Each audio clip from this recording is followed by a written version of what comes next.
Hi everyone. I'm a bit late today with my Facebook Live, and I'm sorry about that, but I didn't actually give anyone any notice anyway.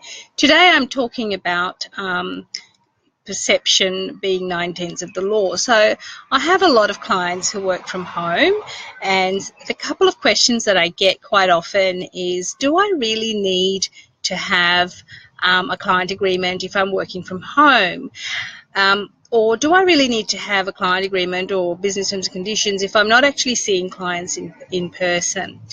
A couple of things with that. Whenever you are having client interaction with anybody, you do need to have some kind of platform set up so that people understand how you work. One of the things that comes up all the time in my work when I go through questionnaires about business terms and conditions with clients who are working from home is whether or not they give a true perception in their business terms and conditions about what the client can expect. So this comes into play, particularly with therapists and providers who see clients on their premises at home.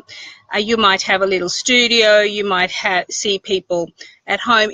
There's no judgment about how you choose to deliver your service, but you really must be prepared for feedback if clients are not prepared for about what to expect when they come to see you. So when you have your own business and you're working from home, it's really hard, like you've set up this beautiful business. It's taken you a lot of work, a lot of courage, really, and you are doing the best that you can. You're working with the resources that you have. So when you are inviting clients onto your premises, you need to be able to be really comfortable with where you are and how you're presenting your business, and that you're doing the best that you can under the circumstances that you're in, and that it's really going to be a real experience both for you and for the client. And the way that you would do this is to educate the client prior to them coming home to you about what to expect when they get home. And I'm videoing this from my front steps today because I've worked from home today. I don't see clients at home. Most of my work is done online, and I say that in my terms and conditions. But if I were to see clients at home, I would definitely be wanting the clients to know that when they get here, what can they expect, and at what times can I expect them? Are they going to be ushered into a home office? It's really just a bit of background for them so that they're not disappointed when they get there, and that they are there for your service and they appreciate that what you've done is within the scope of what you have marketed yourself as. Hi Pratibha, how are you? Thank you for popping in. So where does this fit in with self-advocacy? Well, it's about standing in the truth of your business. It's perfectly okay to choose however it is that you want to work.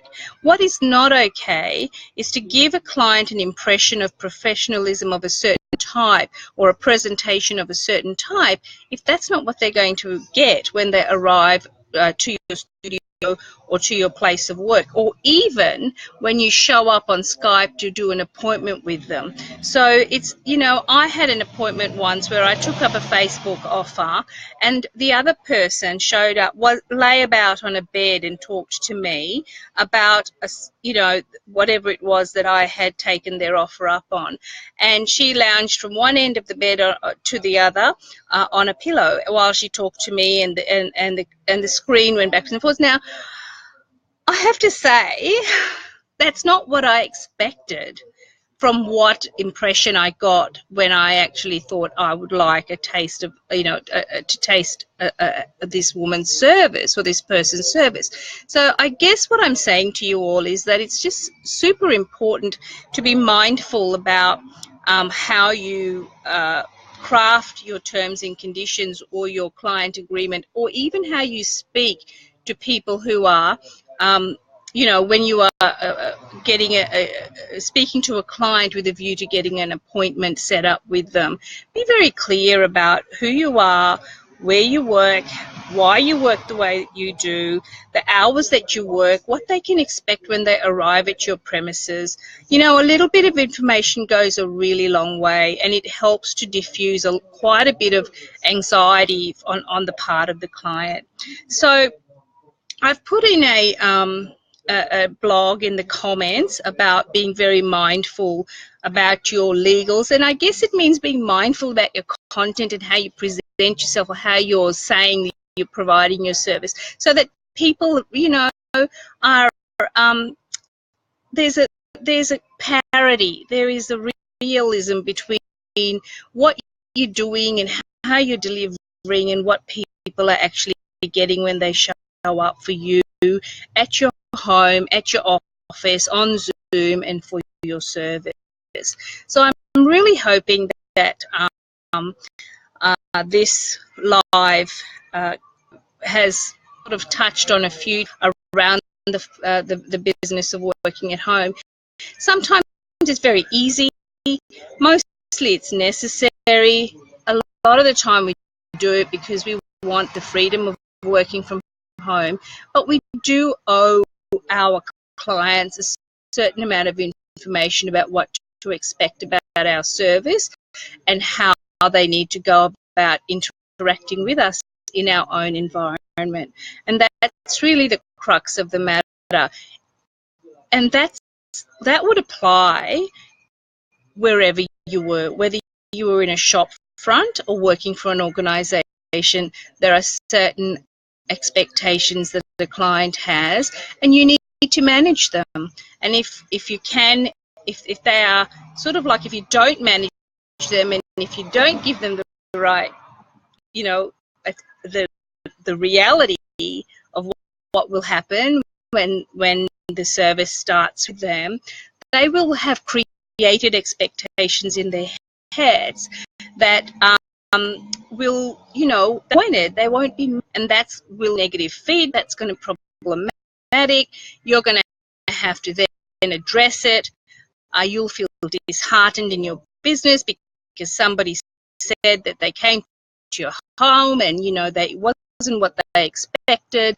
That they expected, you know, you not to, you know, they expected a home office. They expected, you know, no children, or that, you know, it was might be normal, whatever. Like, it's just a matter of managing expectations with people. And a point that has come up time again when I have been drafting for people who are working from home, because I do make a point of asking them, so what is it like? What do people expect when they come home to you? And a lot of the times my clients do not see people at home. A lot of the times, most of the time, they are online. They're on Skype or Zoom. But even so, if you look at very carefully of what you are projecting in your Facebook offers on your website, and at the very least try to at least